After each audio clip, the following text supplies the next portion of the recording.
Bonjour à toutes et à tous et bienvenue à ce nouveau cours dans le cadre de l'AMP2C, l'Académie marocaine pratique des cardiopathies congénitales. Et ce cours portera sur un thème qui est extrêmement intéressant, qui met en commun, en liaison, pas mal de pathologies en cardiologie pédiatrique. Et ce n'est que l'hypertension artérielle pulmonaire au cours des cardiopathies congénitales. Et avant de commencer, je voudrais remercier les laboratoires Janssen & Janssen pour leur soutien à ce webinaire.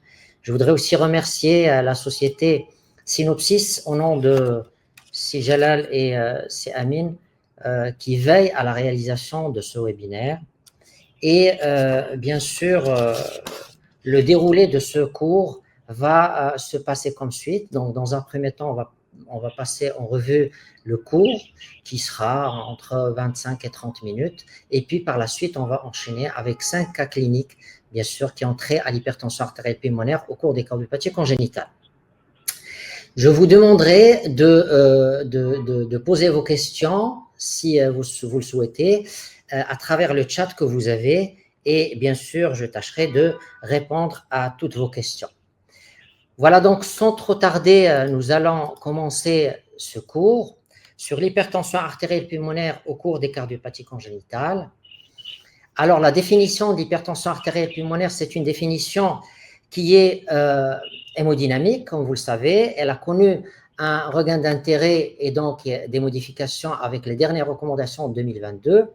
Et actuellement, on parle d'hypertension artérielle pulmonaire pour une pression moyenne, je dis bien moyenne, au-delà de 20 mm de mercure. Elle va être précapillaire lorsque la wedge pressure est inférieure à 15 et des résistances vasculaires pulmonaires au-delà de 2. C'est ce qu'on voit essentiellement dans les hypertensions artérielles pulmonaires idiopathiques, aussi dans le cadre de l'Eisenmenger.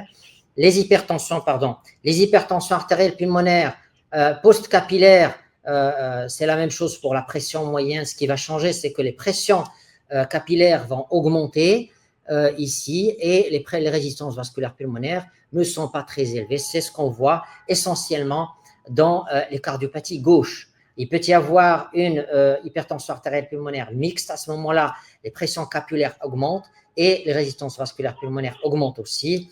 Et bon, aujourd'hui, ce n'est pas notre sujet, l'hypertension pulmonaire à l'effort. Juste pour vous recadrer les cardiopathies congénitales, selon la dernière classification de 2022, elle fait partie, les hypertensions pulmonaires des cardiopathies congénitales font partie du groupe 1 des hypertensions artérielles pulmonaires en compagnie des idiopathiques, des héréditaires, ceux qui sont associés aux drogues, aux toxiques, et puis ceux qui sont associés aux connectivites, au VIH et autres. La classification qui nous intéresse aujourd'hui, c'est celle-là qui concerne spécifiquement les cardiopathies congénitales. Alors, il faut savoir que il y a la première, excusez le débordement de ce rang, c'est juste pour vous dire que le premier, c'est l'Eisenmenger, c'est le syndrome d'Eisenmenger, et on va voir quelle est la définition précise du syndrome d'Eisenmenger. Le type 2, c'est les cardiopathies avec shunt gauche-droite, donc on n'est pas arrivé encore au stade d'Eisenmenger, et là, il y en a qui sont qu'on va corriger, et il y en a qui ne sont pas corrigeables, c'est-à-dire tels que, par exemple, les CIV de type Roger, qu'on ne va pas toucher, bien entendu. Et puis, il y a les shunts qui sont coïncidentales, c'est-à-dire que vous allez avoir de l'hypertension artérielle pulmonaire qui est extrêmement importante et qui discorde avec un petit shunt, soit à l'étage auriculaire, soit à l'étage ventriculaire, soit à l'étage artériel. Et puis, enfin, il y a ce qu'on appelle les hypertensions artérielles pulmonaires après correction d'un shunt. C'est essentiellement l'apanage des CIV qu'on a fermé. Il persiste un shunt résiduel et qui va générer de l'hypertension artérielle pulmonaire. Donc là, bien entendu, ce sont des cas qui peuvent poser des problèmes et qui peuvent avoir un mauvais pronostic. Alors, l'épidémiologie de ces cardiopathies congénitales avec HTAP, donc on va retrouver donc c'est cardiopathie congénitale dans le tiers des cas des hypertensions. Si on prend toutes les hypertensions pulmonaires, donc le tiers est associé à des cardiopathies congénitales. Maintenant, si on prend les cardiopathies congénitales, donc 5 à 10% vont avoir de l'hypertension pulmonaire, un peu plus de femmes que d'hommes. Donc, ça dépend de la cardiopathie sous-jacente. Une CIA, ce n'est pas comme une CIV, ce n'est pas comme un canal. Ça dépend de l'âge où on a fait le diagnostic et ça dépend de l'âge où on a fermé le shunt. C'est important. Si on a fermé le shunt à un âge tardif, il y a plus de chances ou de malchance de faire de l'hypertension artérielle pulmonaire résiduelle. Les trisomiques 21, beaucoup plus que les eusémiques, et parfois on peut avoir des mutations génétiques dans 6% des cas, telles que la mutation du gène BNPR2 qui code pour la protéine ALK. Alors, il faut savoir que 3% après fermeture d'un simple shunt, donc on ferme une simple CIV et puis on peut avoir de l'hypertension pulmonaire après fermeture, c'est des cas qui sont de mauvais pronostics. Et la récurrence, ça veut dire dans quel pourcentage les enfants qui vont naître de mamans qui ont eu un Eisenmenger, dans quel pourcentage eux aussi ils vont avoir de l'Eisenmenger. C'est dans 6% des cas, ce qui n'est pas du tout négligeable. Alors, l'épidémiologie de cette hypertension artérielle qui est associée aux cardiopathies congénitales est en modification continue, c'est-à-dire que auparavant, on voyait les cardiopathies simples. Actuellement, on voit de moins en moins les cardiopathies simples, c'est beaucoup plus les cardiopathies complexes et aussi les shunts résiduels. Par exemple, si vous prenez les pays qui sont développés, donc ils voient très très peu d'Eisenmenger sur des shunts qui sont simples. Surtout que le diagnostic il commence bien en anténatal. Les symptômes de cette hypertension artérielle, donc si on suit un petit peu cette flèche, en commençant par ce qui est précoce et ce qui est tardif, il y a la dyspnée, la fatigue, il y a les palpitations, les hémoptysies, il y a le gain de poids, donc qui est secondaire à l'insuffisance cardiaque droite. Les syncopes, c'est un élément de gravité, la syncope. Et puis par la suite, il y a des éléments qui sont des symptômes qui sont en rapport avec la compression de la coronaire gauche. Ça peut donner de l'angine de poitrine. Il y a des signes en rapport avec la compression du nerf récurrent laryngé. Donc, on peut avoir des problèmes aussi de dysphonie. Et puis, il y a des éléments qui sont en rapport avec la compression des branches. Quand l'artère pulmonaire est très dilatée, qui comprime les branches pulmonaires, on peut avoir des infections, des atelectasies et des problèmes respiratoires. Alors, qu'en est-il du syndrome d'Eisenmenger? Alors, le syndrome d'Eisenmenger, je vous le dis dès maintenant, mais on va le voir dans la physiopathologie tout à l'heure, c'est le stade final des shunts gauche-droit qui vont s'inverser et qui vont devenir droite-gauche. Donc, c'est pour cela qu'à un certain moment, vous allez voir que votre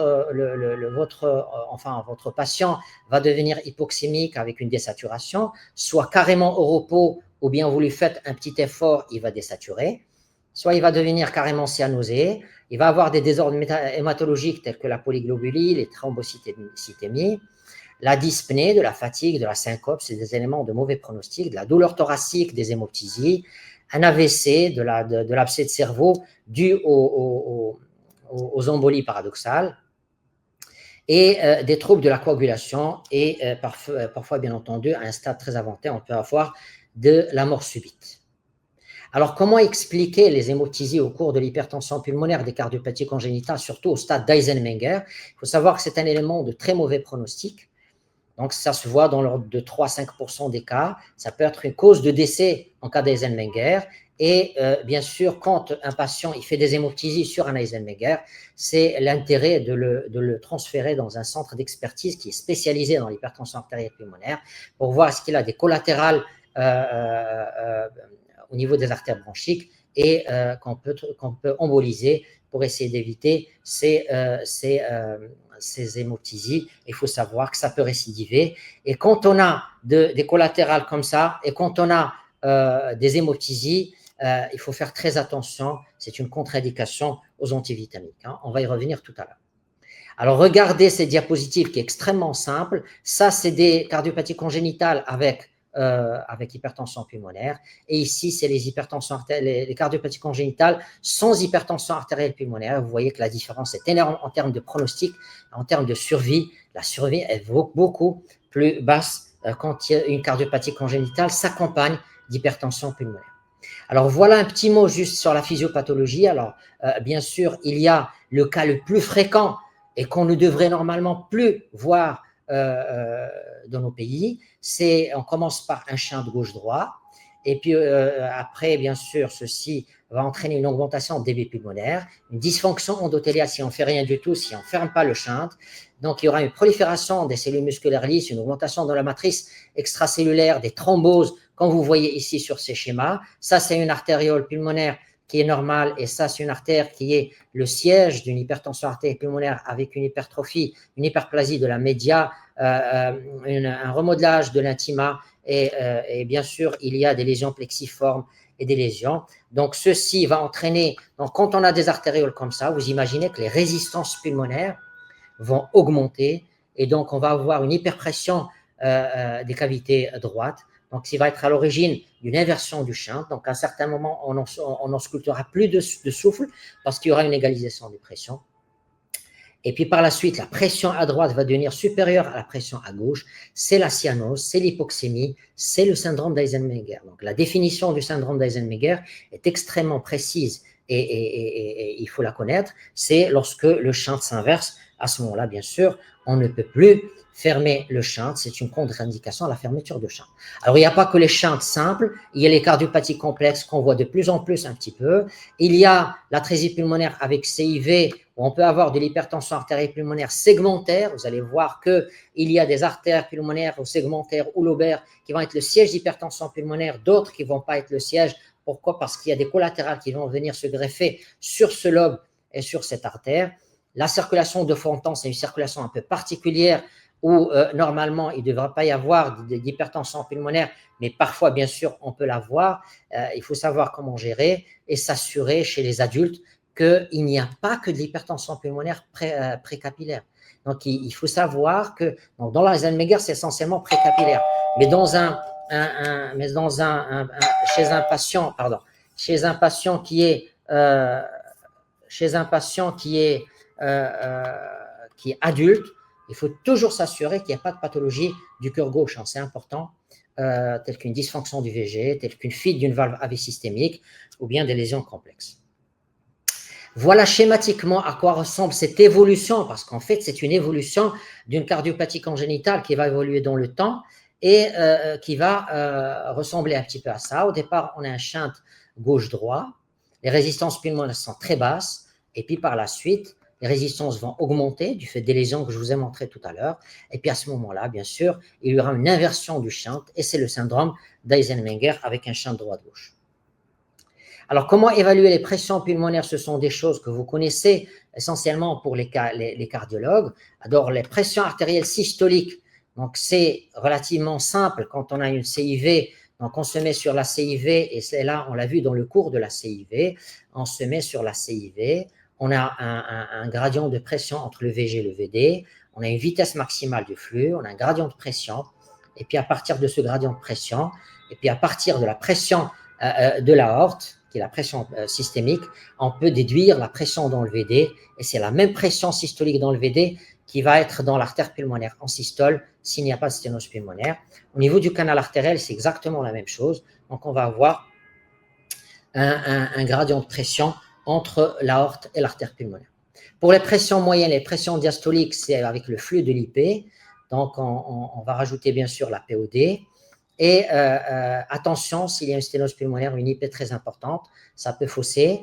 En cas d'artrésie pulmonaire à septum ouvert, donc il faut interroger le flux à travers les collatérales si on a la possibilité de le faire.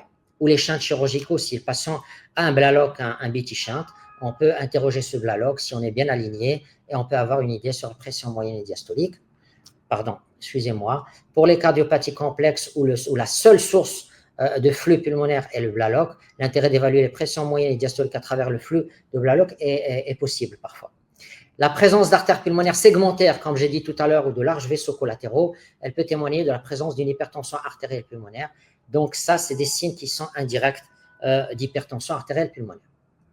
Alors d'autres paramètres, mais je ne vais pas rentrer trop dans les détails, que vous pouvez faire à l'écho, d'accord, pour améliorer un petit peu en finesse ce diagnostic d'hypertension artérielle pulmonaire pour essayer d'approcher les résistances vasculaires pulmonaires. Par exemple, le temps d'accélération du flux pulmonaire. Le temps d'accélération du flux pulmonaire, c'est ce que vous voyez ici, à droite. Le temps au bout duquel on va arriver au pic du flux pulmonaire antérograde. S'il est inférieur à 100 millisecondes, ça peut être à l'origine, ça peut être en faveur de l'hypertension pulmonaire. Le notching, c'est la branche ascendante du flux où vous avez un crochetage comme celui-là, et ça peut être à l'origine, ça peut être en rapport avec l'hypertension pulmonaire. On peut calculer le rapport entre ce temps d'accélération du flux pulmonaire, entre celui-là, et le temps d'éjection du ventricule droit. Et plus ce temps il est court, plus ça témoigne de l'hypertension artérielle pulmonaire. L'ITV au niveau de la chambre de chasse du ventricule droit, juste sous les valves pulmonaires. Donc, il y a des abaphes et qui peuvent renseigner un petit peu de façon inversement proportionnelle aux résistances vasculaires pulmonaires. C'est-à-dire que si vous avez une ITV sous la valve pulmonaire qui est toute petite et qui est avec une vitesse qui est faible, ça témoigne que les résistances pulmonaires en aval sont élevées. Après, il y a le fluidité et l'ITV sur l'ITV de la chambre de chasse qui peut être corrélé aussi aux résistances vasculaires pulmonaires. La durée de la systole sur la durée diastole du ventricule droit, lorsque c'est supérieur à 1,4, c'est un élément pronostique. Et en cas de Fontan, c'est des cas qui sont très particuliers. Donc, on va essayer d'avoir la durée de systole sur la durée de diastole de la valve AV qui, lorsqu'elle est supérieure à 1,1, ça peut renseigner sur une pression télédiastolique du ventricule unique au-delà de 10 mm de mercure. Voilà, donc je vais de toutes les manières par la suite, on va mettre ces cours sur notre chaîne YouTube AMP2C et vous allez pouvoir bien sûr revoir tout ça tranquillement et les mémoriser tranquillement. Alors l'IRM peut être intéressante aussi pour le diagnostic parce que c'est le gold standard dans l'évaluation des volumes ventriculaires, dans l'évaluation des fractions d'éjection VD et VD et VG, les régurgitations valvulaires, la fibrose, l'évaluation des résistances valvulaires pulmonaires, résistances vasculaires systémiques. On peut calculer le QPQS à l'IRM. L'IRM 3D peut guider les procédures d'électrophysiologie quand on en a besoin. Elle peut montrer les collatérales orthopulmonaires, les anévrismes avec ou sans présence de thrombie, et elle peut être couplée au cathétérisme. Alors le cathétérisme, il répond à des questions anatomiques et physiologiques, c'est-à-dire évaluation des pressions pulmonaires, c'est ce qui nous intéresse le plus, des résistances vasculaires pulmonaires, c'est plus facile avec le cathétérisme, le débit cardiaque, bref, il y a un certain nombre de paramètres qui sont extrêmement importants dans le diagnostic, mais aussi pour le pronostic de l'hypertension pulmonaire. Alors, est-ce qu'il y a un intérêt à faire un test de vasoréactivité lors du cathétérisme? Ça peut aider à la décision de fermeture du shunt, et je vais vous montrer un cas clinique tout à l'heure où ça nous a aidé, ça nous a aidé à prendre une décision, est-ce qu'il faut opérer ou pas, c'est important. Mais il faut savoir que le test de vasoréactivité dans un syndrome d'Eisenmenger est extrêmement, il est faiblement positif, juste de l'ordre de 3% dans le registre de Compera. L'évaluation de la fonction diastolique et des deux ventricules au cathétérisme, la quantification des shunts, le QPQS, et la coronarographie quand le patient a 40 ans ou lorsqu'il a de l'angine de poitrine, c'est important, ça peut être intéressant. Alors, quelles sont les indications du cathétérisme? Tout syndrome d'Eisenmenger, il faut absolument le cathétériser, c'est important.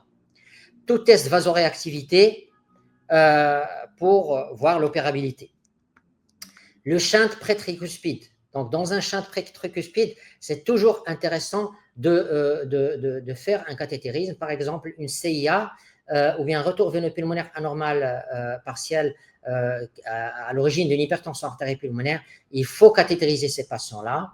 Lorsqu'il y a un petit shunt, c'est-à-dire on a un doute, une discordance entre le petit shunt et l'hypertension pulmonaire à l'écho, les shunts post-opératoires peuvent faire l'objet aussi de cathétérisme lorsqu'il y a des lésions associées et les anatomies complexes aussi. Alors, l'opérabilité des CIA, ça c'est très important, je vais vous demander votre attention quelques minutes. Alors, lorsqu'on est devant une CIA, la première des choses, c'est de voir le ventricule droit, est-ce qu'il est surchargé ou pas. Si le ventricule droit n'est pas surchargé, d'accord, et s'il y a une embolie paradoxale, à ce moment-là, il faut fermer. La seule présence d'une embolie paradoxale pose l'indication de fermeture. S'il n'y a pas d'embolie paradoxale, il n'y a pas de surcharge du VD, on ne ferme pas la CIA.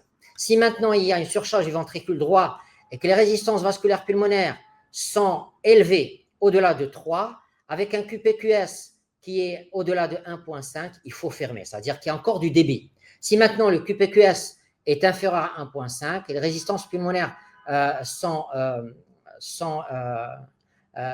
pas inférieures à 5, à ce moment-là, il faut faire très attention. Donc, si maintenant il y a une pathologie du ventricule gauche, on peut faire un test au ballon, on va occlure la CIA et puis on va voir, est-ce qu'on va avoir de la bradycardie, est-ce qu'on va avoir une PTDVG qui va augmenter, est-ce qu'on va avoir de l'OAP avant de fermer définitivement. S'il n'y a pas de pathologie du cœur gauche et les résistances pulmonaires sont au-delà de 3, donc il ne faut pas fermer. Pardon, les résistances ne sont pas inférieures à 3, ne sont pas supérieures à 3, à ce moment-là, on ne ferme pas. Si maintenant vous n'avez pas les résistances qui sont inférieures à 5 et le QPQS qui est au-delà de 1,5, à ce moment-là, on va regarder, on va traiter par des traitements spécifiques de l'hypertension pulmonaire. On va voir ça tout à l'heure. Et puis maintenant, si les résistances vasculaires pulmonaires baissent, à ce moment-là, on peut fermer avec une fenestration de la CIA, on la laisse fenestrer. Si elle ne baisse pas, à ce moment-là, il ne faut pas toucher, bien entendu. Alors, regardez la différence chez les patients qui sont soit fermés ou non fermés, avec ou sans hypertension artérielle. Et vous voyez que les patients qui ne sont pas fermés, les CIA qui ne sont pas fermés avec hypertension pulmonaire, ont un pronostic qui est le plus mauvais par rapport aux autres, qu'on soit chez tous les patients ou bien chez les patients au-delà de 40. La CIV, alors là, on va voir est-ce qu'il y a une surcharge du ventricule gauche, d'accord. S'il n'y a pas de surcharge du ventricule gauche, d'accord, et s'il n'y a pas de régurgitation de la valve aortique, à ce moment-là, on va voir est-ce qu'il y a des antécédents d'endocardite bactérienne ou pas. S'il n'y a pas d'antécédents, on va rebrousser chemin, on ne va pas fermer ces CIV, bien entendu. S'il y a une régurgitation, on va fermer. S'il y a un antécédent d'endocardite bactérienne à répétition, on va fermer. Maintenant, dans l'autre cas, s'il y a une surcharge du ventricule gauche, on va regarder les pressions pulmonaires, d'accord, et les résistances vasculaires pulmonaires. Si il n'y a pas d'hypertension artérielle pulmonaire, on va fermer, bien entendu. La surcharge plus une absence d'hypertension et de résistance, on va fermer. Si maintenant les résistances sont élevées, les pressions élevées, à ce moment-là, on va regarder, est-ce que c'est inférieur à 5? Est-ce qu'il y a un QPQS qui a 1,5, supérieur à 1,5? Si c'est le cas, on va fermer. D'accord? Il y a encore du débit, on va fermer. Si maintenant ce n'est pas le cas, à ce moment-là, et que les résistances sont au-delà de 5 et que le QPQS il est au-delà de 1,5, si oui, on va fermer, mais avec un grade 2B. C'est-à-dire qu'il faut faire très attention. Ce sont des malades qui vont avoir un post-op difficile. Sinon, il ne faut pas fermer, bien entendu. Le canal artériel, on va regarder s'il y a une surcharge du ventricule de gauche, bien entendu. S'il n'y a pas de surcharge avec un petit canal artérien, on ne touche pas. S'il y a une surcharge du ventricule gauche et il y a des pressions pulmonaires, c'est exactement la même chose que tout à l'heure pour la CIV. Exactement la même chose. Donc, je ne reprendrai pas. C'est la même chose. Donc, il faut fermer quand on est sûr que le QPQS est élevé, que la résistance vasculaire pulmonaire ne dépasse pas 5, qu'il y a encore du débit. Donc, ce n'est que dans ce genre de situation où on peut fermer. Alors, est-ce qu'il y a une place au test d'effort lorsqu'on est devant une HTAP associée à une cardiopathie congénitale? Alors, soit on fait un test simple, cardiologique, soit couplé à la VO2 max. On va rechercher une désaturation à l'effort, une arythmie à l'effort. Et ça peut être un marqueur de morbimortalité. Et si le patient devient cyanosé, s'il désature, ça peut être une contre-indication à fermer le shunt. Alors, l'évaluation de la sévérité d'hypertension pulmonaire, elle est basée sur la clinique. La classe NYHA, une classe 3-4, c'est mauvais. Les syncopes, c'est mauvais. L'insuffisance cardiaque droite, c'est mauvais. On va voir un cas tout à l'heure dans les cas cliniques. Et une saturation basse au repos, déjà, c'est mauvais comme marqueur. Le test de 6 minutes et la VO2 max peuvent être aussi intéressants pour évaluer le pronostic. Le BNP, le NT-proBNP, une CRP élevée, une créatinine élevée, une hypoalbuminémie. À l'échographie, il y a la surface de l'OD, et la dysfonction VD, les penchants péricardiques. Vous voyez que les chiffres que vous allez avoir de pression pulmonaire à l'écho n'ont aucun intérêt pronostique. D'ailleurs, dans la surveillance, ça nous arrive de voir que le patient s'améliore de façon spectaculaire et que les pressions pulmonaires à l'écho restent élevées. Ce n'est pas un élément de pronostic. Et puis, bien sûr, au KT, la POD, la pression moyenne, les résistances vasculaires pulmonaires, la saturation sang veineux mêlé et le débit cardiaque aussi, donc indexés, peuvent être des éléments pronostiques. Alors, l'Eisenmenger, en comparaison à d'autres hypertensions pulmonaires de type 1, par exemple, idiopathie, connectivite et HIV, vous voyez que l'Eisenmenger, quand même, ils ne vont pas mourir rapidement. Ils vont rester jusqu'à l'âge de 40-50 ans. Ils ont un meilleur pronostic que l'idiopathie, que les connectivites et que l'HIV. Alors, est-ce que les Eisenmenger qui sont associés à une cardiopathie complexe ont un moins bon pronostic que les Eisenmenger associés à des cardiopathies simples? Oui, la réponse est oui. Quand on a une cardiopathie complexe avec HTAP, c'est de moins bons pronostics. Alors, on arrive au traitement et le traitement palliatif, l'exercice physique, on peut le faire, hein, donc contrairement à ce qu'on peut croire quand on a de l'hypertension pulmonaire, mais il faut que ça soit de faible intensité. Il y a un intérêt à faire de la marche avec des intensités qui sont faibles. N'oubliez pas les vaccinations. Les grossesses sont contre-indiquées parce qu'il y a un risque materno-fœtal. Et quand on a de l'hypertension pulmonaire et quand on est devant une patiente qui vient vous voir et qui est déjà enceinte, on peut donner du tadalafil, des prostanoïdes, c'est tout à fait possible. La chirurgie cardiaque, elle doit être faite dans des centres spécialisés, extracardiaques. L'oxygène, c'est seulement quand la PaO2 est inférieure à 60. La polyglobulie, on fait très très attention aux saignées, de préférence, il ne faut pas faire de saignées parce qu'il y a un shunt droite-gauche et on risque de faire des abcès de cerveau et des accidents vasculaires cérébraux. Il faut hydrater plutôt les patients. La prévention de l'Osler. La contraception, on va utiliser des procédés qui sont plus safe, le lévonorgestrel, les prothèses intra-utérines, les implants réversibles de l'élongation. La correction d'un déficit martial est très, très importante. Alors, quand est-ce qu'on va donner des AVK dans le cadre d'hypertension pulmonaire sur cardiopathie congénitale? Quand il y a un anévrisme de la paix, mais avec thrombus.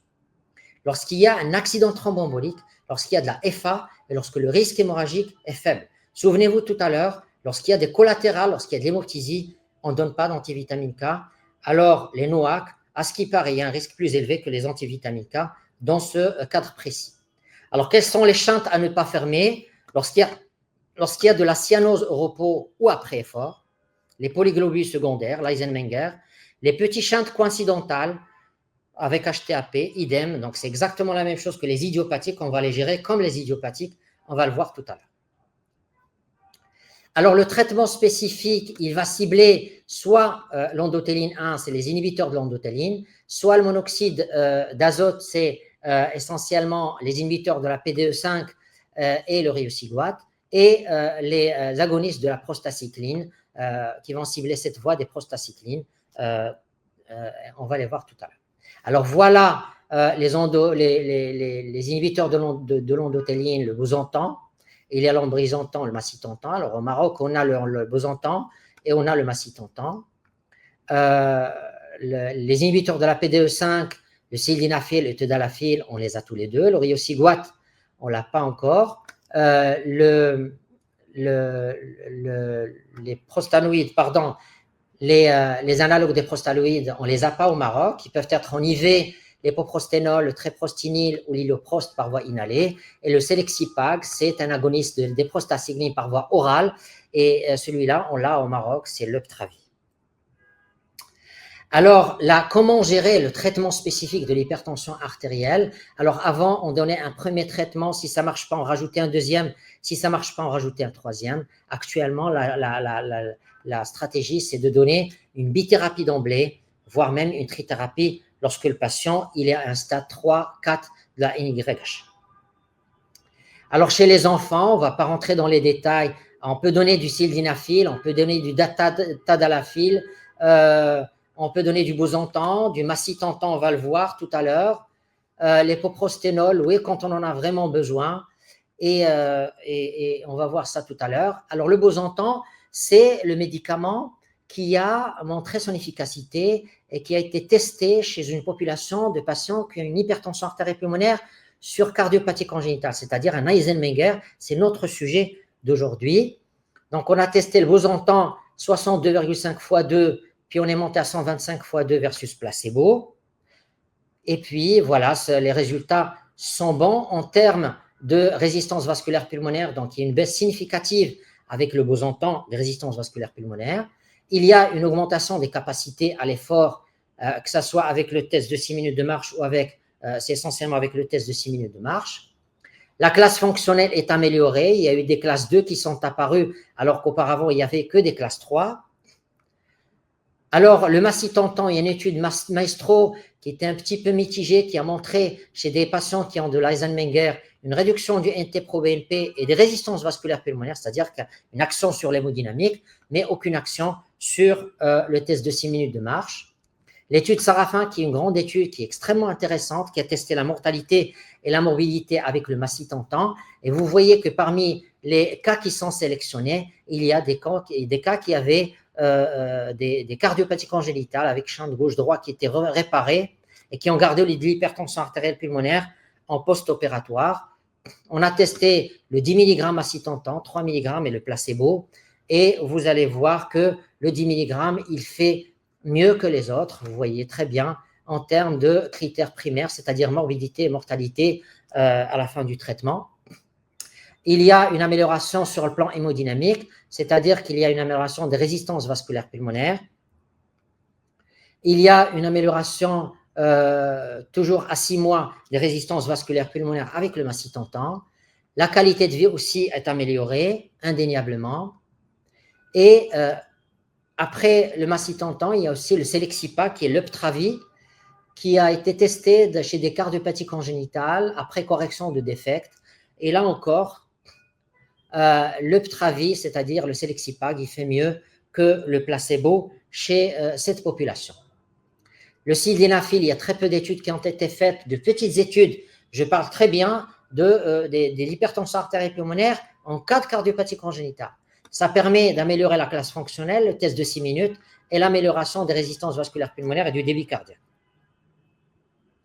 En résumé, on peut donner du Bosantan, c'est ce qui a montré le plus. D'ailleurs, les recommandations de 2021 que vous voyez ici à droite, donc ils insistent beaucoup sur le Bosantan, ils ont montré leur efficacité, le macitentan aussi, et les inhibiteurs de la PDE5. Alors, concernant l'iloprost par voie inhalée, donc les résultats sont très, très mitigés.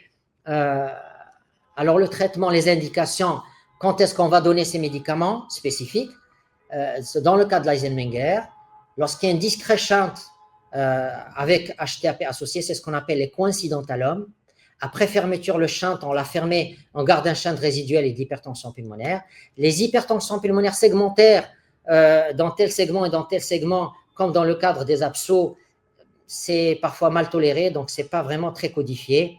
Et dans la circulation de Fontan, est-ce qu'après un Fontan, on va donner ces traitements spécifiques de l'hypertension pulmonaire de façon systématique? C'est mitigé, c'est en fonction, c'est vraiment au cas par cas, et c'est des cas qu'on va peut-être confier au centre de référence. Alors, la stratégie qui est proposée par des avis d'experts, c'est commencer par les inhibiteurs de l'endothéline ou bien par les inhibiteurs de la PDE5. Après, on passe à la bithérapie. S'il est symptomatique, on va donner de l'époprosténol par voie IV. On démarre très tôt. Plus on démarre tôt, plus le pronostic il est meilleur. Et puis, tout ça, c'est basé sur des avis d'experts. Alors, il y a une stratégie qui a été proposée, c'est traiter et puis par la suite repérer. C'est-à-dire, ce sont les cas qu'on a vus tout à l'heure qui ont des résistances vasculaires pulmonaires au-delà de 5 unités Wood et qui ont et donc, on va essayer de les mettre sous traitement spécifique, soit les inhibiteurs de l'endothéline ou bien le sildenafil ou les autres. Et puis, on va voir si leurs résistances vasculaires pulmonaires vont baisser. Peut-être on va leur fermer le shunt. Ça a été testé, mais il y a un manque de preuves pour l'instant. Il n'y a pas beaucoup d'evidence-based medicine et donc, il n'y a pas beaucoup de preuves. Il y a des équipes qui le font, il y en a qui ne le font pas. Alors, j'arrive à la fin de ma présentation. La transplantation corps-poumon ou bien transplantation pulmonaire, ça peut être le recours final en cas d'Eisenmenger. C'est des cas, il faut savoir, qui sont hautement sélectionnés. C'est des cas de centres d'expertise et c'est des cas qui résistent au traitement spécifique. Et la mortalité post-opératoire, qu'elle soit immédiate ou durant la première année, reste élevée. Et donc, ce sont des choses qui sont faites dans des centres d'expertise. La chirurgie extracardiaque en cas d'Eisenmenger, donc seules les chirurgies urgentes ou indispensables sont autorisées. On va les mettre entre les mains d'experts et dans des centres spécialisés. Il y a le risque d'arythmie, de déshydratation, de troubles thromboemboliques et d'infection. Donc, ce sont des malades qu'il faut prendre très au sérieux et qu'il faut les bilanter sérieusement. Il faut surtout les manager en péropératoire de façon très, très méticuleuse. Il faut essayer d'éviter la baisse des résistances vasculaires systémiques, je dis bien systémiques, pour qu'il n'y ait pas une aggravation du champ droite-gauche et pour qu'il n'y ait pas une aggravation de l'état du patient. Donc, en conclusion, c'est fréquent comme association l'hypertension pulmonaire des cardiopathies congénitales. C'est très grave. L'âge des patients avance au cours des cardiopathies. On voit de plus en plus de patients âgés, donc de plus en plus de patients qui vont avoir de l'hypertension pulmonaire. Et l'évaluation du traitement, du diagnostic et du pronostic et du traitement sont de mieux en mieux codifiées et les thérapeutiques spécifiques de l'hypertension pulmonaire occupent de plus en plus de place dans le traitement chez ces patients-là. Mais le meilleur traitement en cas de shunt gauche-droit reste la fermeture à temps, au bon moment et avec la bonne indication pour éviter l'évolution de la maladie vasculaire pulmonaire. Et je vous remercie. Voilà, donc je vais juste allumer mon téléphone parce que c'est là où je pourrais regarder les questions. Alors, si vous avez des questions concernant le cours sur l'hypertension pulmonaire et cardiopathie congénitale, les questions sont les bienvenues. J'essaierai de répondre. Vous les posez sur le chat. Alors, la première question, est-ce que le boson-temps est disponible au Maroc? Oui, le boson-temps, il est disponible au Maroc sous la forme du 62,5 en sirop, et puis il y a le 25, c'est des médicaments qu'on donne en deux fois par jour. Voilà, les questions sont en train de tomber. Bonsoir, voilà. Bonsoir, j'ai commencé tardivement. Pour le diagnostic de certitude, il faut passer par le cathétérisme. Alors ça, on l'a dit, et en termes d'hypertension artérielle pulmonaire, que ça soit chez les adultes sans cardiopathie congénitale, bien sûr, le diagnostic, c'est un diagnostic hémodynamique par cathétérisme. Ça, c'est le message. Deuxièmement, dans le cadre de l'Eisenmenger, oui, il faut cathétériser ces patients-là. Deuxièmement, on a passé en revue un petit peu les différentes indications du cathétérisme en cas de cardiopathie congénitale. Si vous avez des hypertensions pulmonaires sévères qui discordent avec un petit shunt, c'est ce qu'on appelle les coïncidentalomes, il faut faire un cathétérisme cardiaque. Si maintenant vous avez un shunt qui est pré-tricuspidien, ça peut être l'indication d'un cathétérisme cardiaque.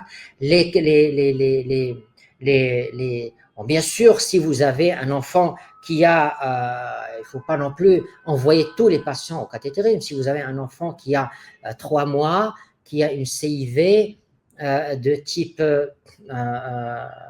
2, on va dire, avec une hypertension artérielle pulmonaire, une surcharge des cavités droites, donc il a toutes les chances, il a un hyperdébit à la radio, il a un flux veineux pulmonaire qui est très véloce, il n'a aucun signe qui va orienter vers des résistances vasculaires pulmonaires élevées, il n'a pas de cyanose, ni rien du tout. Je pense c'est une indication, bien sûr, à opérer ces patients-là sans passer par un cathétérisme cardiaque.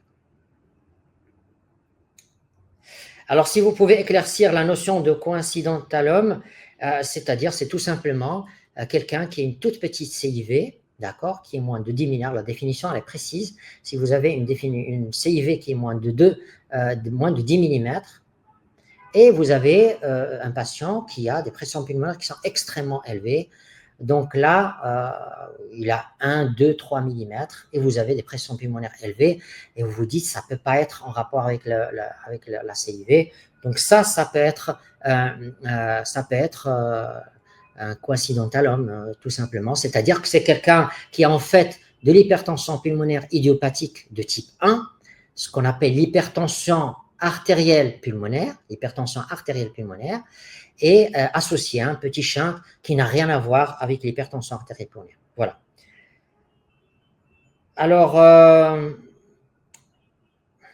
finalement, puisque le test de réactivité au KT est négatif en général dans l'Eisenmenger, peut-on conclure que les inhibiteurs calciques n'ont aucune, oui, ils n'ont aucune classe. D'ailleurs, quand on donne des inhibiteurs calciques dans le cadre d'un Eisenmenger, c'est dangereux. Ça peut être dangereux parce qu'on va diminuer la pression artérielle systémique au bras. Et si on diminue la pression systémique, on va aggraver le shunt droite-gauche et on va baisser le débit pulmonaire, on va aggraver l'état du patient. Ça, c'est assez clair.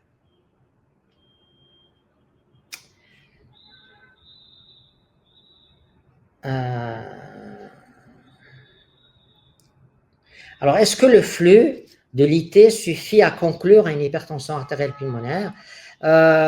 C'est un moyen de screening. L'échographie, c'est le meilleur moyen de screening des patients pour l'hypertension artérielle pulmonaire. Quand vous avez une CIV, c'est avec le flux de la CIV qu'on va évaluer les pressions pulmonaires. Quand vous avez un canal artériel, c'est à travers le canal artériel. C'est mieux. Maintenant, si on est devant, par exemple, une CIA, donc on va évaluer les pressions pulmonaires soit par l'IT. Donc, si la vitesse de l'IT est au-delà de 2,9 mètres par seconde, à ce moment-là, on est dans le cadre d'une hypertension artérielle pulmonaire. Et si, par exemple, et puis on peut évaluer les pressions moyennes et les pressions diastoliques avec l'insuffisance pulmonaire, c'est tout à fait possible. Donc, c'est un moyen qui permet de vous dire, votre patient, il a de l'hypertension pulmonaire. Maintenant, bien sûr, on pourra différencier entre hypertension pulmonaire légère, modérée ou sévère, et bien sûr, poser l'indication d'un cathétérisme cardiaque. Par exemple, si vous avez une CIA qui est large, par exemple, de 15 mm, et que vous avez des pressions systoliques à travers l'IT qui sont aux alentours, on va dire, de 45 mm de mercure, on ne va pas sauter sur le cathétérisme, on ne va pas lui faire de cathétérisme. Une jeune femme comme ça, on va lui faire mettre sa CIA, soit par cathé, soit par chirurgie.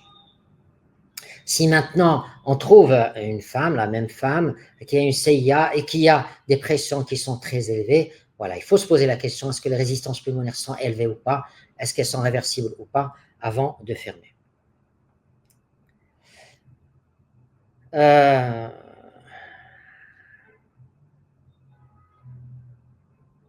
Alors, on fait quoi s'il y a un coïncidentalum? Alors, ça, c'est une très bonne question. On gère de la même manière que les hypertensions artérielles pulmonaires idiopathiques du groupe A.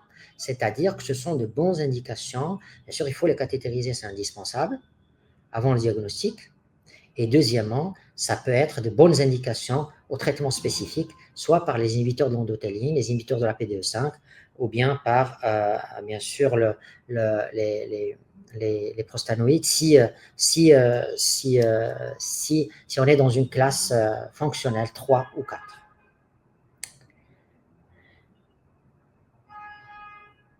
Alors, est-ce que, bon, il y a beaucoup de questions sur le coïncidentalum, je ne m'y attendais pas beaucoup. Est-ce que quand on est devant un cas de coïncidentalum, est-ce qu'il est nécessaire de s'assurer d'un obstacle de la voie pulmonaire, situation possible? Ça, c'est une bonne question. S'il y a un obstacle sur la voie pulmonaire, surtout les sténoses pulmonaires périphériques, ça nous est arrivé de voir ça, dans le cadre de syndromes, de patients qui sont syndromiques.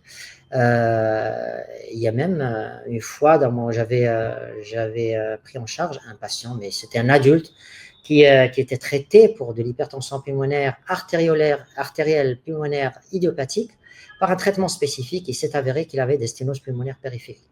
Et lui, il n'avait pas de shunt, il n'avait pas de coïncidentalum, mais bien sûr, il faut s'assurer toujours qu'il n'y a pas de sténose périphérique pulmonaire. Alors, juste la différence entre une HTAP et des sténoses pulmonaires périphériques qui vont augmenter les pressions dans le VD, c'est à l'auscultation. Auscultez bien vos patients Et si vous avez un éclat de B2, c'est en faveur de l'hypertension pulmonaire. Si au contraire, vous avez une diminution de B2, ça peut être en faveur d'une sténose périphérique. Donc l'éclat de B2 à l'auscultation est extrêmement important. Alors, qu'en est-il des résultats de transplantation cœur-poumon? Ce n'est pas vraiment mon sujet, mais en lisant sur le sujet, les résultats sont encore pas très très bons. Et je crois que la mortalité en post-opératoire immédiat et dans la première année reste toujours élevée. Et chez les enfants, il y a encore un problème de donneur, donc c'est pas très facile à avoir. Voilà, donc s'il n'y a plus de questions, on est un petit peu dans les temps. On va passer alors le traitement. Il y a quelqu'un qui pose la question. En cas de trouble du rythme et de l'hypertension artérielle pulmonaire, vous préférez quel antiarythmique? Bon, c'est des situations qu'on peut rencontrer. C'est des situations qui sont un petit peu compliquées. Alors, le plus souvent, c'est des patients qui sont déjà en insuffisance cardiaque droite. Et on est un petit peu limité. Je ne donnerai pas de bêta-bloquant.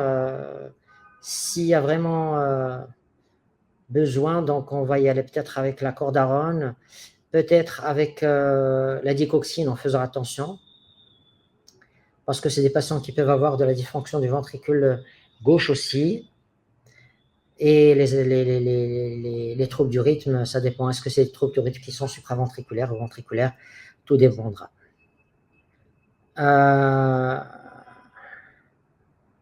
Alors, le Bosantan, au-delà de 6 ans, oui, on peut le donner. Moi, j'ai eu un cas, on n'a pas beaucoup d'enfants qui ont de l'hypertension pulmonaire idiopathique, mais chez les enfants qui ont une cardiopathie congénitale avec hypertension artérielle pulmonaire, on peut donner bien sûr le Bosantan, c'est tout à fait possible. C'est à partir de 1 an.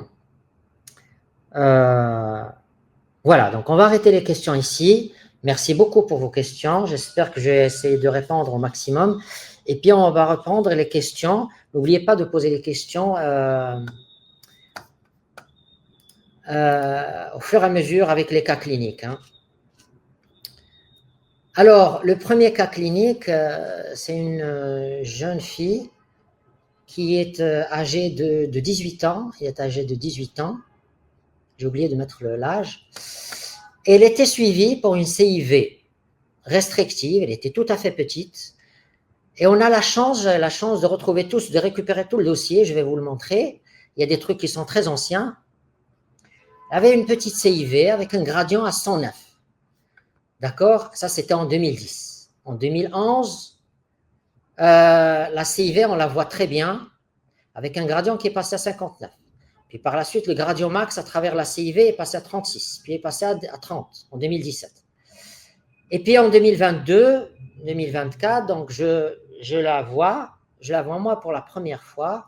Il n'y avait aucun shunt et on avait l'impression que c'est une hypertension artérielle pulmonaire d'allure primitive, pardon pour l'erreur de frappe. Et avec des pressions pulmonaires regardées par l'IT, bien entendu, ici parce qu'elle n'a plus de shunt à l'étage ventriculaire, elle a fermé son shunt, pression pulmonaire à 130, pression moyenne à 70, pression diastolique à 40, c'est énorme. Il n'y avait pas d'atteinte du corps gauche, il n'y avait pas de sténose pulmonaire périphérique, pour répondre à notre ami de tout à l'heure. Il faut toujours s'assurer qu'il n'y a pas de sténose pulmonaire périphérique. Et elle avait fait déjà une syncope. Donc on est devant quelqu'un qui a déjà un élément de mauvais pronostic. Et elle sature toujours bien, cette jeune fille. Elle avait un test de 6 minutes qui était à 437. Ça, c'était en 2022. Voilà les images que j'ai pu récupérer. On voit très bien le shunt ici à travers la CIV périmembraneuse. Ici, il était à 109 de gradient, c'est-à-dire que les pressions IT étaient basses ici. En 2009, les pressions étaient basses, pression pulmonaire. En 2010, la même chose, mais le gradient a baissé à 58. Donc la même chose. Ici, en 2018, il y avait toujours le shunt, regardez, et le gradient, il est passé. Ici, on avait un gradient de pression à 69 de pression max, de gradient max. Et ça, c'était un enregistrement que j'ai fait en 2024. On voit très très bien cet affaissement du septum interventriculaire, qui bombe vers le côté gauche et qui témoigne tout simplement d'une hyperpression du ventricule droit. Une dilatation des cavités droites avec toujours ce septum qui bombe du côté gauche.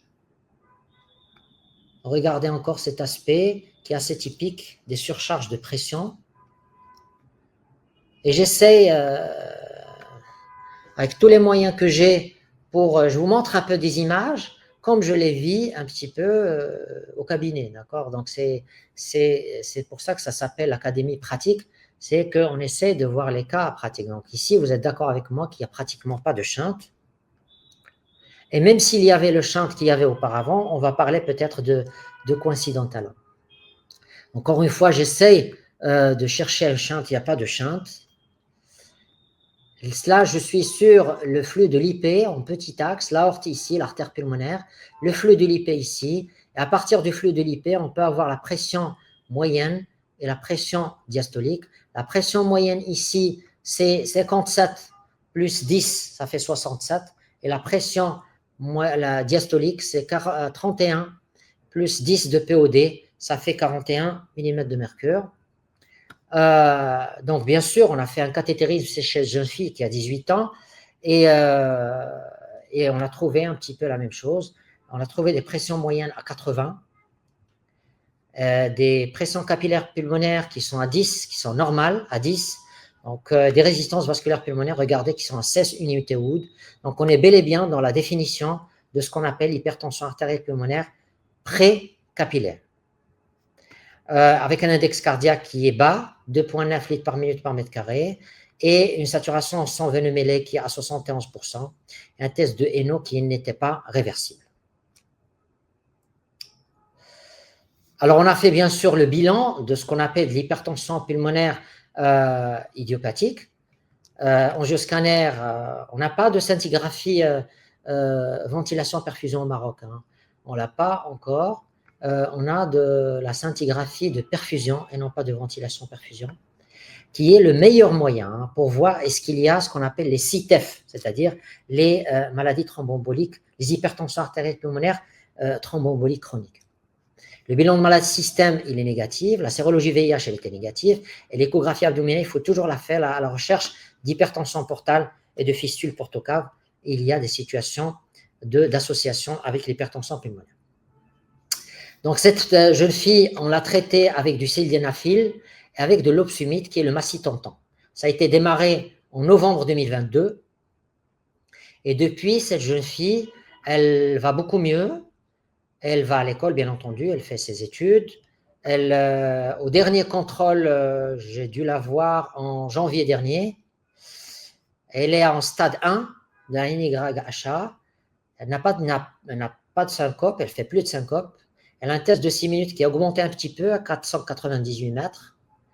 Elle a une bonne fonction VD, une OD qui n'est pas dilatée, et pression pulmonaire moyenne à 64 toujours, mais ce n'est pas un élément pronostique. Le péricarde, il est sec.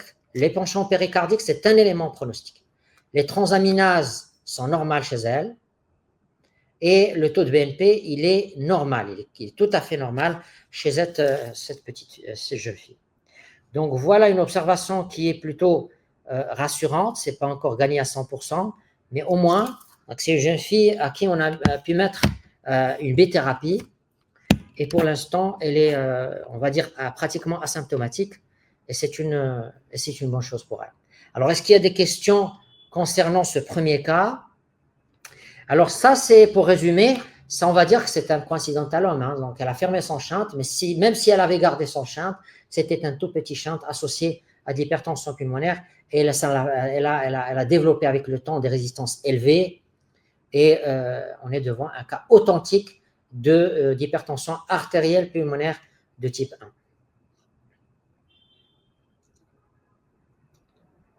Alors, en cas de cardiopathie, il y a des questions qui sont tombées entre-temps. On va essayer d'essayer de répondre un maximum. Alors, le boson-temps et autres thérapies spécifiques peut être indiquées au-delà de… Non, ça on a répondu. En cas de cardiopathie congénitale avec shunt, est-ce qu'il y a un traitement préventif de l'hypertension pulmonaire? Alors, le seul traitement préventif, c'est d'opérer ces patients, de fermer le shunt à temps. Il ne faut pas laisser traîner ni une CIA, ni une CIV, ni un canal, ni un CAV. Voilà, donc donner le fer, bien sûr, il faut donner le fer quand on est devant un Eisenmenger.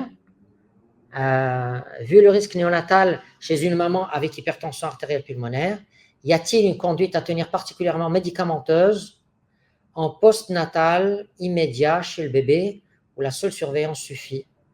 C'est-à-dire que, quand j'ai dit tout à l'heure la récurrence, c'est-à-dire que ce sont des patients, des mamans qui vont avoir des enfants avec des shunts et qui ont des risques d'évoluer vers l'Eisenmenger si on ne ferme pas. Bon, bien sûr, c'est des patients c'est des enfants qu'il va falloir examiner correctement avec un stéthoscope, tout en sachant qu'un shunt gauche-droit peut ne pas souffler à la naissance. Donc, il faut les examiner à chaque examen pour la vaccination. Et pour détecter un shunt, pour détecter un souffle, une absence d'époux, bref, des choses comme ça. Et ce n'est que comme ça qu'on peut détecter et traiter précocement ces patients-là. Alors,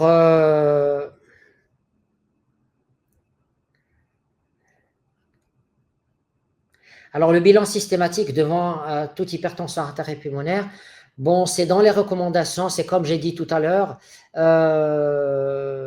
il faut faire un bilan complet dans un premier temps. La première des choses, c'est qu'il faut faire une scintigraphie, ventilation, perfusion pour voir est-ce qu'il n'y a pas de CITEF, parce que c'est une prise en charge à part. Maintenant, j'imagine que vous êtes en train de parler de l'hypertension artérielle pulmonaire idiopathique. On n'est pas dans le cardiopathie congénitale. Dans les cardiopathies congénitales, il n'y a pas vraiment de gros bilan à faire, hein. Donc, sauf s'il y a des éléments orientateurs cliniques. Mais dans l'idiopathique, oui, il faut faire une échographie abdominale, il faut faire une sérologie VIH, il faut faire un bilan de maladie de système, il faut rechercher systématiquement une sclérodermie, il faut faire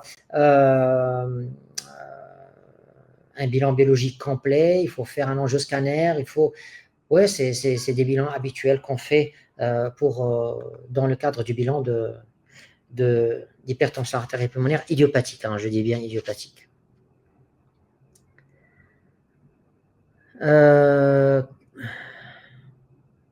Alors, il y a quelqu'un qui se pose la question, c'est un cas intéressant, celui qu'on vient de passer, mais quelle serait l'étiologie? Il n'y a pas d'étiologie, donc on a tout cherché, il n'y a pas d'étiologie. Donc il n'y a pas de CITEF non plus, hein, parce qu'on a fait un cathétérisme avec angiographie, il n'y a rien.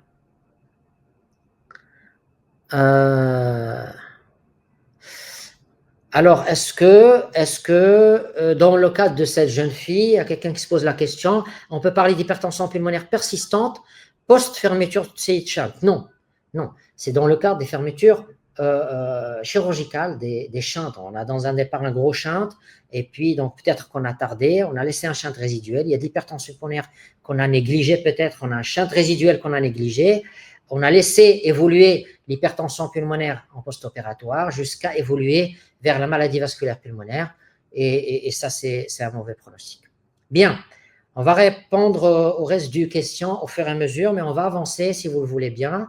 Alors, Abdelrahman, il est âgé de 19 ans, il a déjà fait une hépatite B, il a antécédent de CIV avec malalignement du septum conal en HTAP sévère. Alors, il avait une grosse CIV, hein, donc c'est un cas que je viens de voir il n'y a pas très longtemps, je crois qu'il y a 1 mois ou 1 mois et demi. Il est en cours de bilan, vous allez voir. Mais voilà, donc la radio en préopératoire, donc on a la chance de pouvoir la voir. Il y avait de l'hypervascularisation pulmonaire avec un gros cœur. Et ils ont fait un cathétérisme préopératoire en février 24. Ils ont trouvé de résistance vasculaire pulmonaire à 9,6 unités Wood. Et ils n'ont pas fait de test de réversibilité. Pression pulmonaire très élevée, comme vous le voyez ici, 97, 34 et 61. Et des pressions capillaires pulmonaires qui sont à 19, ce qui témoigne encore une fois ici de pression d'hypertension artérielle pulmonaire mixte, pré- et post-capillaire, parce que la pression capillaire est au-delà de 19. Alors, malgré l'absence de test de réversibilité, il a été traité, il a été opéré dans un centre et il est venu me voir par la suite. Il était légèrement dyspnéique, pas très dyspnéique, stade 2, et il avait de l'hypertension pulmonaire, il saturait à 95. Il avait un flux-terre atrial à l'ECG. Et voilà, donc son écho, on va essayer de l'avoir ensemble. Vous voyez qu'il y a un shunt résiduel qui est extrêmement important, très large. Au fait, au terme de l'écho que j'avais fait, il y a, donc le chirurgien, il a fermé la partie basse du shunt, de la CIV, et il a laissé la partie haute de la CIV qui restait très très large. Voilà, donc une CIV qui fait 29 mm, très très large, persistante, et on voit très bien ici le shunt résiduel à travers cette CIV. Vous voyez, vous devinez ici le reste du patch, ici. Donc encore une fois, le shunt résiduel. Et en plus de ça, je découvre une membrane en intra-OG, un cœur triatrial gauche, mais qui n'est pas très très sténosant. Il y a un petit aliasing à travers, vous le voyez ici, mais vous allez voir que le gradient de pression, voilà, donc il y a cette membrane ici, en intra-OG.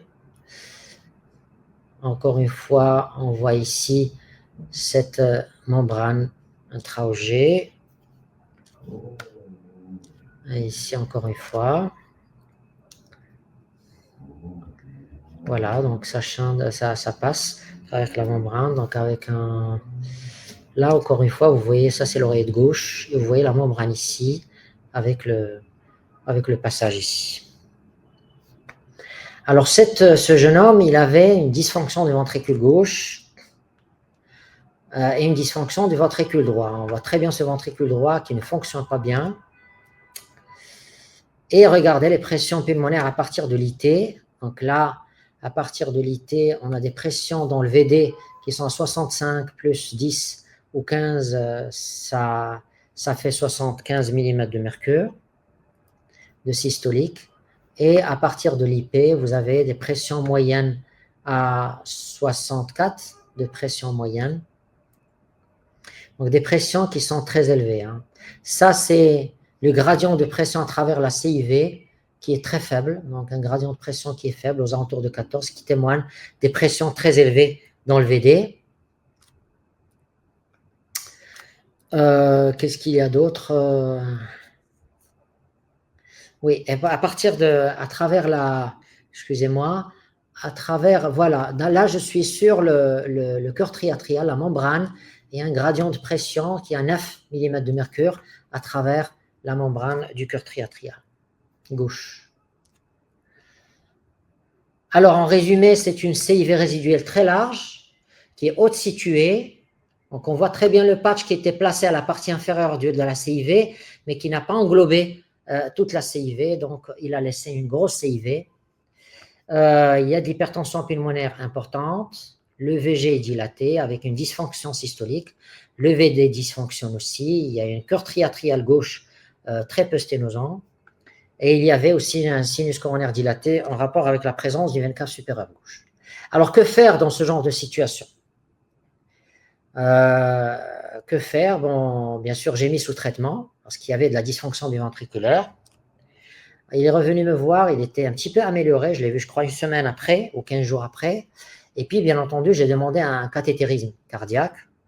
Et le résultat du cathétérisme, voilà ce qu'il montre, une hypertension artérielle pulmonaire mixte à dominance précapillaire réversible sous NO. On a fait bien sûr un test d'ONO parce que, regardez, on a trouvé un QPQS qui était à 2,8 avant le NO, et sous NO, il est passé à 5,5, c'est-à-dire qu'il y a de l'hyperdébit qui a augmenté. On a levé les résistances avec le NO. Les résistances pulmonaires sont passées de 5,9 unités Wood à 2,9 unités Wood. Ils sont restés encore un petit peu élevés selon les dernières définitions, mais pas autant, donc c'est significatif. Et le rapport des résistances, ici, c'est résistance vasculaire pulmonaire sursystémique qui s'est normalisé.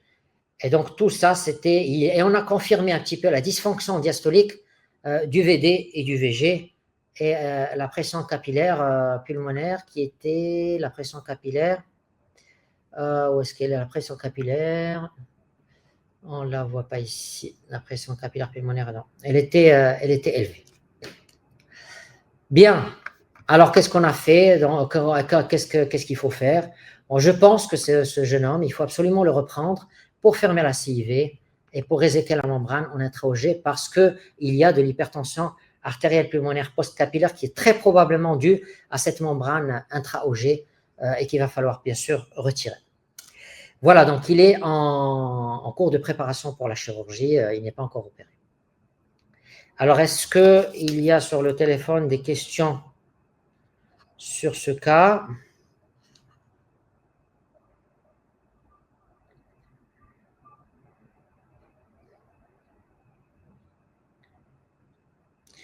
Alors, ce qui est ça? Bon, il y a… Alors, quel traitement donner devant l'hypertension pulmonaire sur la persistance du canal artériel sans anomalie associée? Bon, il y a un petit peu de tout, hein. Donc, si vous avez un canal artériel avec des pressions pulmonaires qui sont inférieures qui sont infrasystémiques, et vous faites un KT, vous trouvez des résistances pulmonaires qui sont normales ou bien qui sont réversibles sous NO, bien sûr, il faut les opérer. Si maintenant, il y a un cas, mais je n'ai pas beaucoup le temps de présenter tous les cas, j'avais un cas de très gros canal artérien, un très gros canal artérien, je crois qu'il faisait 9 mm ou 10 mm, qui est passé inaperçu. Il est arrivé au stade d'Eisenmenger, bien sûr, il ne faut pas le toucher, hein, c'est clair.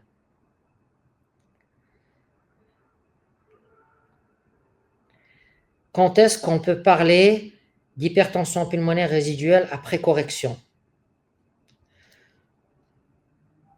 Après correction d'un shunt, bon, normalement, les pressions pulmonaires et les résistances vont baisser. Si c'est réversible, vont baisser juste après la fermeture du shunt parce que c'est dû essentiellement au débit. Et donc, dès qu'on ferme le robinet, normalement, ça devrait rentrer dans l'ordre. Maintenant, on laisse passer la période post-opératoire. Mais encore une fois, dans la période post-opératoire, le rôle du cardiologue et du cardiopédiatre, c'est de faire une bonne échographie, d'accord, et évaluer le shunt résiduel. Est-ce qu'il chante de façon significative? Est-ce qu'il y a un retentissement hémodynamique ou pas? Auquel cas, il va falloir bien sûr reprendre le patient immédiatement si le shunt il est important. Si maintenant on trouve que la CIV résiduelle n'est pas très importante, elle fait de l'ordre de 2-3 mm, il y a encore un shunt, mais donc on va temporiser quelques jours et on va surveiller bien sûr par des échos jusqu'à soit la normalisation, soit si les pressions restent élevées, à ce moment-là bien sûr qu'il va falloir faire quelque chose. Alors,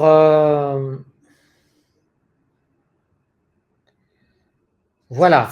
Donc, s'il n'y a pas de questions concernant ce cas, on va passer à cet enfant Jacob, qui est âgé de 4 ans, qui a été vu en avril 2023, c'est-à-dire qu'il y a 2 ans. Il était très peu symptomatique à l'effort, juste une dyspnée d'effort stade 2, je l'avais vu, et il avait un souffle discret, et bref, bien sûr, on lui avait fait l'échographie, et puis il a disparu dans la nature. Et puis, il est revenu en décembre 2024, très gêné au moindre effort, très, très gêné. Et vous voyez un petit peu son écho qui montre des cavités droites qui sont énormes, très dilatées, qui écrasent le ventricule gauche.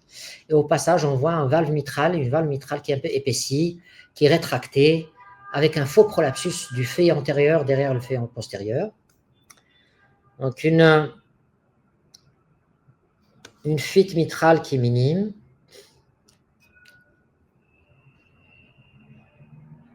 Un petit peu la même chose.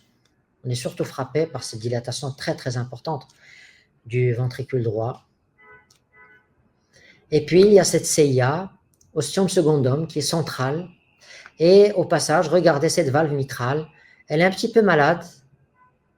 Et ce faux prolapsus du feuillet antérieur derrière le feuillet postérieur qui est complètement rétracté avec un mouvement restrictif. Voilà, le shunt, il est toujours gauche-droit à travers la CIA. Voilà, encore une fois, cette valve mitrale qui est malade. Encore une fois, la même chose. Le shunt à travers la CIA. Ça, c'est ce qu'on appelait auparavant les anomalies de Luttenbacher. Les anomalies de Luttenbacher qui vont associer un problème mitral, essentiellement un RM, et une CIA. Alors, la particularité, c'est que la CIA va minimiser le gradient de pression à travers à travers la valve mitrale. Et vous voyez ici la valve mitrale qui ressemble au fait à une valve mitrale rhumatismale un petit peu. Il n'y a pas de fente mitrale antérieure, il y a une soudure bicommissurale. Les valves sont très épaissies. Là, c'est le gradient de pression sur la valve mitrale.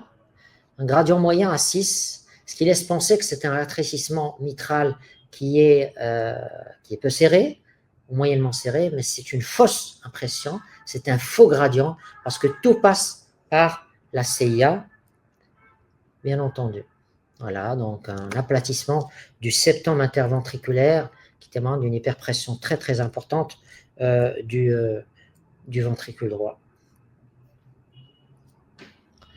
Voilà, donc vous voyez que cet enfant, il risque de ne pas avoir un bon débit du côté gauche à cause de cet écrasement du ventricule gauche par le ventricule droit.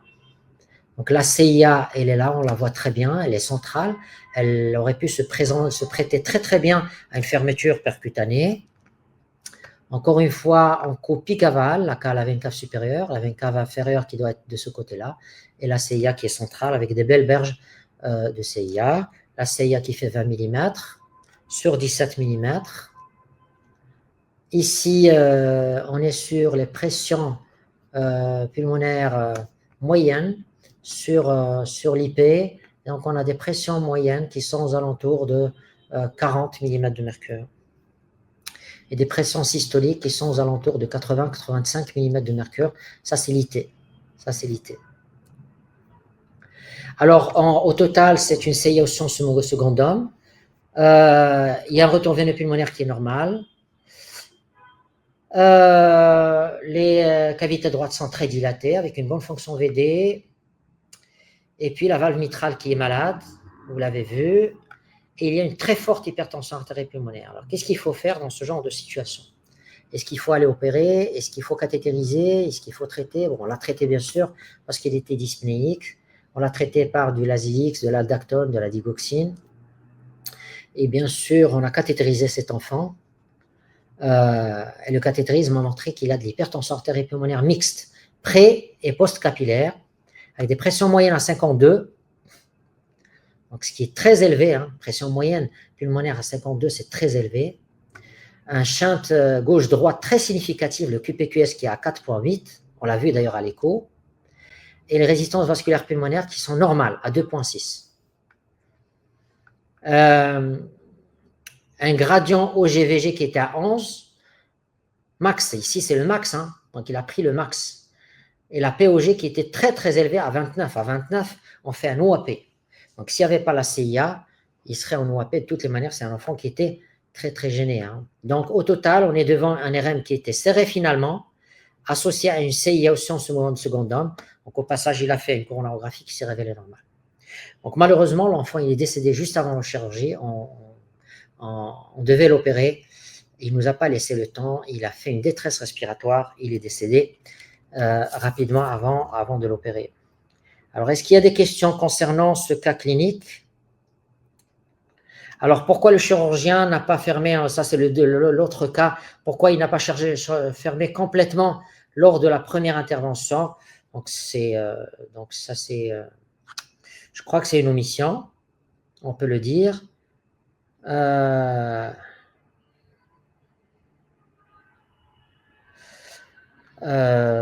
Quoi d'autre? Alors, pourquoi il a bénéficié d'une choro? Bon, c'est juste au passage, donc il a injecté au niveau de la racine de l'aorte et, et c'est tout. Donc, mais on aurait pu ne pas faire de coronarographie. Alors, quelle était la conduite à tenir devant ce cas clinique? Bien sûr, il faut l'opérer. Il faut l'opérer pour faire une plastie de la valve mitrale, essayer de faire une commissurotomie des deux commissures, essayer d'ouvrir cette valve à ciel ouvert, faire la CIA. Je pense qu'on aurait pu lui régler son problème en attendant, bien sûr, la valve mitrale elle est toujours sujette à être réopérée par la suite, mais peut-être qu'on aurait pu passer le cap. Voilà, voilà. On va passer à un autre cas clinique, l'avant-dernier. Alors, Amira, elle est âgée de 25 ans, c'est une adulte, et que je suis depuis janvier 2023.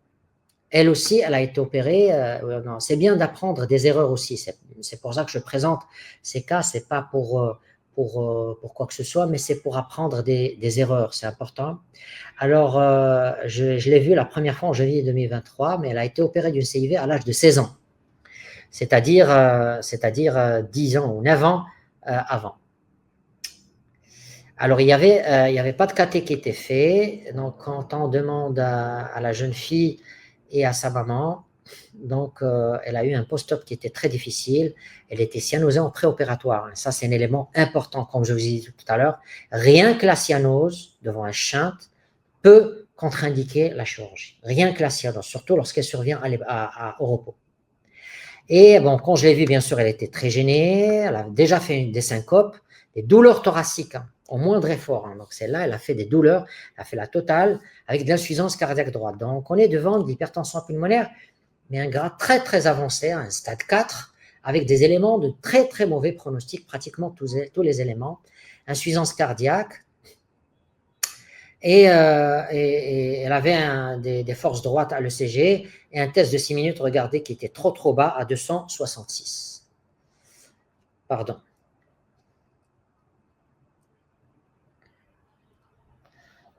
Alors voilà son échographie, une dilatation des cavités droites manifeste, un VG qui commence à se fatiguer aussi. Voilà, donc ça c'est l'artère pulmonaire qui est dilatée.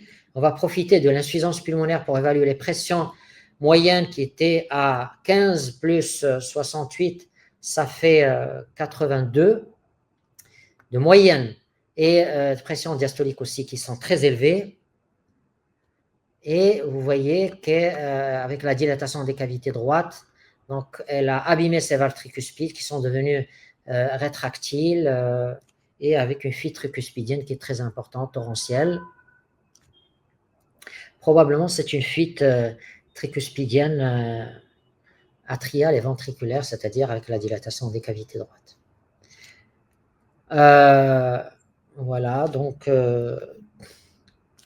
l'anneau tricuspide qui fait 35, et puis des pressions pulmonaires, regardez. Donc l'IT n'était pas laminaire complètement, donc on a pu évaluer les pressions systoliques à 121, pardon, ici, non, ça c'est la SOR, pardon.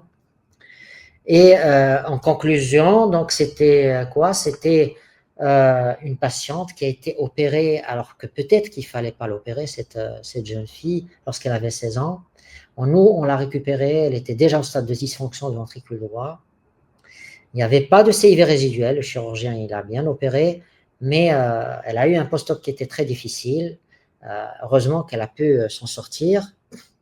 Heureusement qu'elle a pu sortir de CEC, qu'elle a pu sortir de réanimation, et elle a gardé de l'hypertension pulmonaire très très sévère avec une IT importante. Donc on l'a mis sous traitement par du Lasix spécial, de l'aldactone, de la digoxine, du sildenafil. Il y avait une indication au macitentan, plus sildenafil, plus les prostanoïdes dans ce cas précis, parce qu'on est devant un cas stade 4. C'est l'indication de l'époprosténol par voie IV. Donc, on n'a pas pu faire le cathé pour des moyens financiers parce qu'elle ne pouvait pas faire de cathétérisme.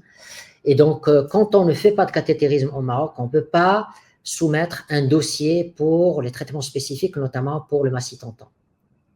Et donc, on n'a pas pu faire ce dossier, donc on n'a pas pu profiter de macitentan et ni de l'Aptravie parce qu'on aurait pu la mettre sous trithérapie au Maroc, qui existe au Maroc, c'est-à-dire sildenafil ou tadalafil, plus macitentan, plus Aptravie. Malheureusement, elle est décédée en janvier dernier dans un état d'insuffisance cardiaque très avancé, elle faisait des syncopes à répétition, elle n'était pas bien à la fin. Voilà, donc je ne sais pas s'il y a des questions concernant ce cas précis, mais le message à travers ce cas clinique, c'est qu'il ne faut pas opérer les patients sans faire de cathétérisme, il ne faut pas opérer les patients qui sont cyanosés avec un shunt, il ne faut pas opérer les patients comme ça sans prendre le minimum de précautions, surtout à l'âge de 16 ans. Donc elle avait un shunt, elle avait la CIV, mais elle avait 16 ans, elle était déjà cyanosée. Et donc, et le deuxième message, c'est que si on est devant des cas pareils, c'est l'indication à une trithérapie d'emblée.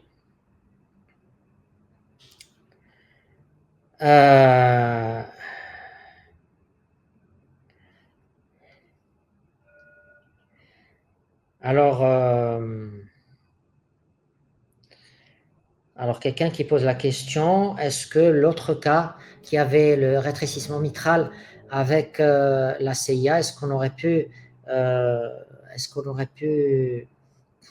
lui faire une fermeture de CIA par cathé, plus dilatation de la valve mitrale? Je pense qu'il n'avait pas les 15 kilos.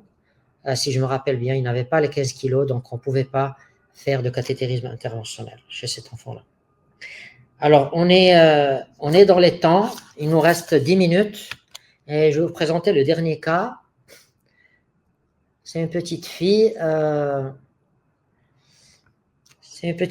de 4 mois, donc c'est un nourrisson. Le père, il est décédé il était opéré pour CIA. Elle a eu 2 frères et une sœur qui sont décédés d'un problème cardiaque. Un des frères, il avait un syndrome d'hypoplasie du cœur gauche, une malformation qui est extrêmement grave, avec interruption de l'arche aortique. Et les autres, on ne sait pas pourquoi ils sont décédés, dans quel tableau, avec quelle pathologie. Elle a 3 frères qui sont vivants pour l'instant. Elle est dyspnéique. Elle avait une saturation à 98%. Et elle avait un axe droit avec de l'hypertrophie ventriculaire droite. Voilà son écho. Son écho montre un VG qui est correct, une dilatation du ventricule droit qui est manifeste. Voilà, comme on peut le voir en thème aussi. On voit le retour veineux pulmonaire, il est correct. On voit une petite hyène de rien du tout.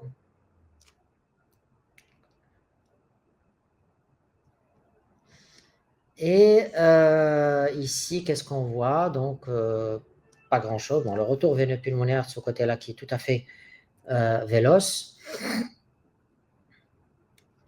Donc, on ne voit pas vraiment de gros shunts. Hein, donc, je ne vois pas. Donc, il y a une IT, une dilatation des cavités droites. Donc, il y a une CIA qui est très, très large. Il y a une CIA qui est large. Elle est là, la CIA. Vous la voyez. Elle est là. On ne la voit pas au moment. Ouais, je vais essayer de défiler gentiment. Là, on voit très bien la CIA qui est large. La CIA qui est large ici et qui est proche du sinus venosus supérieur. Elle est au sium secundum, mais proche du sinus veineux supérieur et qui est très large.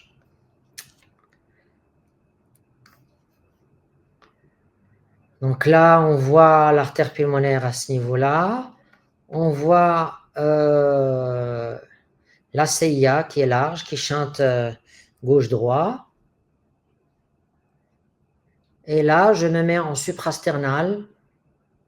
On voit l'aorte ascendante, l'aorte horizontale ici et l'aorte descendante. Ici, je ne vois pas de coarctation. Je défile, j'essaie de dégager le maximum de l'aorte descendante. Je ne vois pas, regardez, je ne vois pas de... Regardez, là, on va un petit peu loin après la sous-clavière. Regardez, je vais loin, après la sous-clavière, je ne vois rien du tout. Et ce qui était frappant chez cette petite fille, c'est la seule chose, c'est qu'elle avait, elle avait des pressions pulmonaires qui étaient très élevées. Je crois qu'on va les voir. Il n'y avait pas de sténose pulmonaire. Et par contre, à travers l'IT, on a des pressions pulmonaires à 70 de systolique. sans sténose pulmonaire bien entendu. Et là, c'est le flux au niveau de l'aorte abdominale. Ça, c'est l'aorte abdominale qui a l'air d'être pulsée, peut-être un petit peu démodulée, mais pulsée. Mais ce qui était frappant chez cette petite fille, ça c'est la CIA, encore une fois, elle est ostium secundum. On aurait pu croire qu'elle était sinus venosus pur, mais elle est ostium secundum, proche du sinus venosus supérieur. Là, on le voit très bien, ça c'est la veine cave supérieure. La berge cave supérieure, elle est très, très limitée, elle n'est pas très développée. Et donc ici, la seule chose qui m'intriguait devant cette CIA, bon, à 4 mois, on est à 4 mois, je récapitule, 4 mois, CIA ostium secundum, certes, elle est large, mais les pressions pulmonaires sont énormes, très dilatées, avec un VD très dilaté, qui reste de bonne fonction, une légère dysfonction du VG, et il n'y avait pas de coarctation évidente. Et là, la seule chose qui m'intriguait, c'était les peaux qui étaient faibles. Ils étaient présents, mais ils étaient faibles au niveau des membres inférieurs. Donc, on a fait un angioscanner qui a montré une coarctation hyper serrée, qui est loin du départ de la sous-clavière gauche. Vous voyez ici, donc très serrée. Et cette patiente a été opérée dernièrement, il y a 2 mois de cela.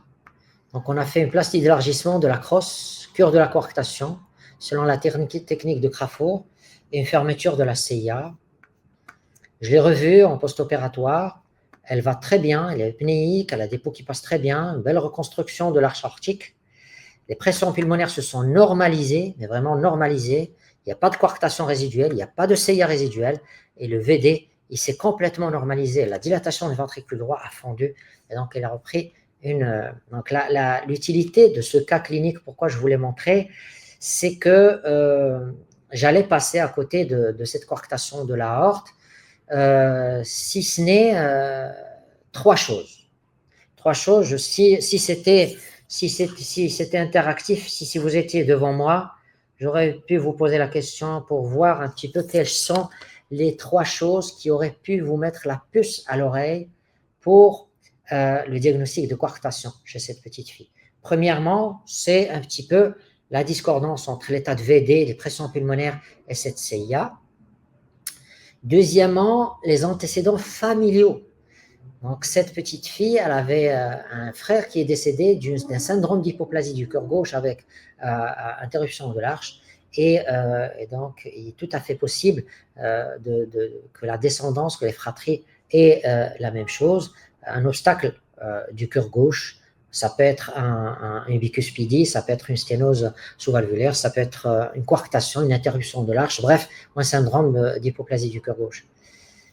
Et la troisième chose, c'était les peaux qui étaient faibles et la dysfonction du ventricule gauche. J'avais un ventricule gauche qui n'était pas très très bon, donc il n'y avait pas de raison pour qu'elle ait ce ventricule gauche qui dysfonctionne.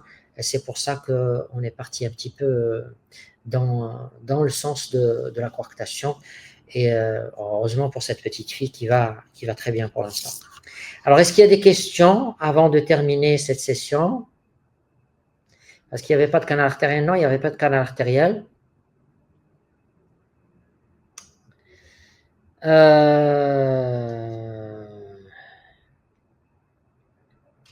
Alors, pourquoi l'aorte était pulsée, légèrement pulsée au niveau de l'aorte abdominale? C'est probablement parce qu'il y a des collatérales, c'est tout à fait possible, mais ce n'était pas vraiment le flux pulsé qu'on peut voir lorsqu'il n'y a pas de coarctation de l'aorte. Voilà. Donc, s'il n'y a plus de questions, j'espère que vous avez profité un petit peu de ce cours sur les hypertensions pulmonaires, sur cardiopathie congénitale. C'est un sujet très, très intéressant qu'on voit pratiquement tous les jours. Il faut gérer correctement ces patients-là. Il faut prendre le temps, d'accord, avant de prendre la décision de chirurgie hâtive ou à tort, avant de dire que le patient n'est pas chirurgical. Vous avez vu que le patient, tout à l'heure, il avait des résistances qui étaient élevées, mais quand on a fait le test ONO, donc les résistances ont baissé, et donc c'est un patient qui est tout à fait opérable. Voilà, il me reste à vous remercier d'être resté avec nous et d'être fidèle au cours de la MP2C. Je voudrais remercier les laboratoires Johnson & Johnson pour leur soutien indéfectible. Aussi, je remercie Si Amin et Si Jalal pour leur soutien, pour leur professionnalisme.